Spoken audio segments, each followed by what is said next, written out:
Je vous salue, peuple togolais, croyant à l'unicité de Dieu. Vous qui croyez qu'il y a un être suprême qui contrôle nos vies. Mon nom c'est Melchisedek Maranatha Mashiach, le veilleur selon la préscience de Dieu. Chaque nation grande a été bâtie sur la vision d'un homme.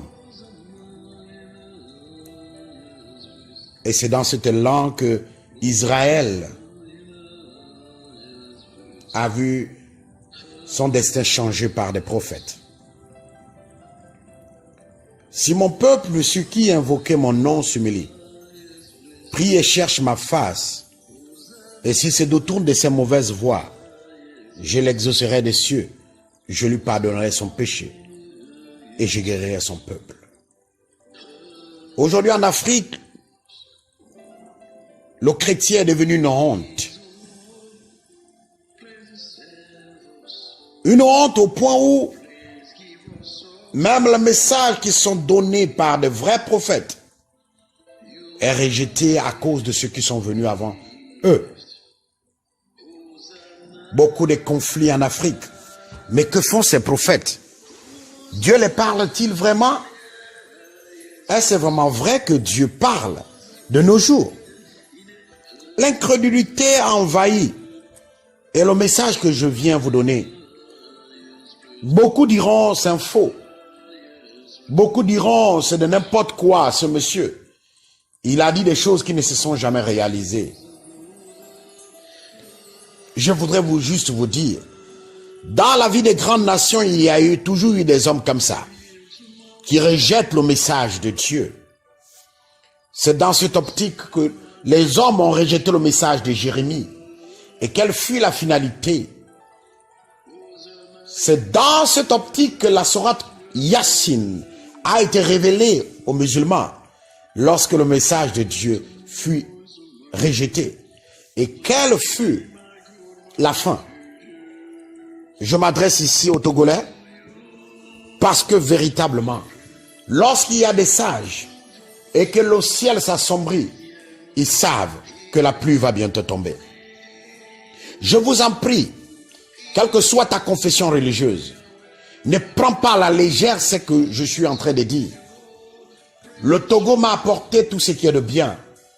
Même lorsque les hommes ont voulu me faire taire, le Togolais m'a montré que c'est un peuple plein d'amour et très accueillant. Mon épouse et moi, nous sommes un témoignage vivant de la bonté des Togolais. Alors aujourd'hui, je vous en prie, écoutez ce que j'ai à dire. Quelle que soit ta confession religieuse, écoute mon message et applique-le. Car lorsqu'il y a des mauvais moments, c'est nous les faibles, les pauvres qui en pâtissons. Parce que ceux qui ont les moyens ont la capacité de quitter rapidement, aller s'exiler. Je vous en prie, ne soyez pas comme cet officier sur lequel s'appuyait le roi, qui répondit à l'homme de Dieu, quand l'Éternel fera des fenêtres au ciel, pareille chose n'arrivera-t-elle? Et Élisée lui a dit, tu le verras de tes yeux, mais tu n'en mangeras point. Dans 2 Rois 7, verset 2. Ne vous occupez pas de ceux qui diront cet homme c'est faux. Il a dit des prophéties qui ne sont jamais réalisées. Laissez-les penser ce qu'ils veulent. Mais ce que je vous dis, il y a 2 semaines, je vous ai dit, toutes les prophéties que j'ai dites sur le Togo vont se réaliser.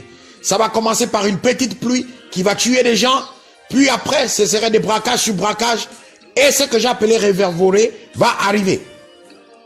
Et nous savons que la semaine qui a suivi, il y a eu une pluie au Togo où on a enregistré officiellement près de 4 morts. Et après, la même semaine, il y a eu un braquage. La semaine qui a suivi, il y a eu un braquage. Et juste samedi, il y a eu encore une autre pluie où il y a eu encore des morts. Si ces signes ne vous font pas comprendre que le message que je vous dis vient de Dieu, alors mon frère, c'est normal que le noir souffre parce que nous refusons la vérité. Je voudrais appeler toutes les communautés religieuse, chrétienne, musulmane, quelle que soit ta croyance, mais si tu crois qu'il y a un Dieu, à toi je m'adresse. Je voudrais m'adresser aux chrétiens. Nous sommes une honte. Une honte parce qu'on ne nous prend plus au sérieux. À cause de ceux qui se font appeler pasteurs, prophètes. Il n'y a plus de sérieux dans ce qu'on fait. Aujourd'hui, nous avons cette occasion de faire en sorte que ce qui va arriver dans quelques jours, dans quelques semaines, selon le temps de Dieu, fixé par Dieu, n'affecte pas les faibles. Alors j'appelle toute la communauté chrétienne à se tourner vers Dieu, à faire des prières et des jeûnes à partir de vendredi pendant 3 semaines. Que la miséricorde de l'Éternel rentre sur le Togo et que les innocents soient préservés. Il n'y a pas raison de dire ça c'est faux, ça n'a rien à voir. Là, il est temps de nous tourner vers Dieu et demander la miséricorde de Dieu. Car certaines personnes ont fait des sacrifices. Le sang de ceux qui sont morts innocemment est arrivé au point où Dieu a versé sa coupe la colère sur notre si beau pays. Que ceux qui se disent pasteurs, prophètes, il est temps maintenant qu'ils organisent à partir de vendredi des prières dans leurs églises, afin que la miséricorde de Dieu s'abatte sur le Togo. Et que véritablement, je vous ai dit, s'abatte sur le Togo, afin que les innocents soient préservés. Parce que ce qui viendra, c'est inévitable. Deuxièmement, ce sera cruel.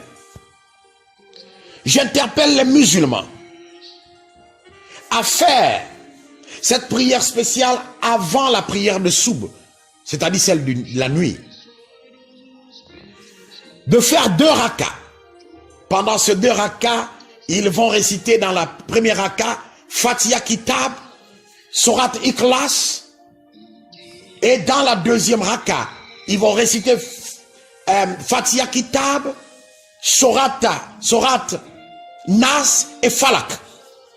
Et lorsqu'ils finissent de faire ces 2 rakas, ils vont maintenant ouvrir le Coran et lire le cœur du Coran qui est la sourate Yassine. Je voudrais signaler ici que la sourate Yassine est une sourate qui a été révélée lorsque les habitants ont rejeté le message des envoyés de Dieu. Il est temps que nous nous réveillons, car véritablement, on a besoin de la main de Dieu sur le Togo. Les prochains jours ne vont pas être faciles pour notre si beau pays. Croyez à mon message ou pas, mais c'est le futur qui dira si Dieu continue toujours à parler. Merci d'avoir prêté votre oreille à ma parole, à ma voix. Que l'Éternel des armées soit miséricordieux envers nous qui sommes chrétiens, mais qui nous le méritons véritablement pas. Amen.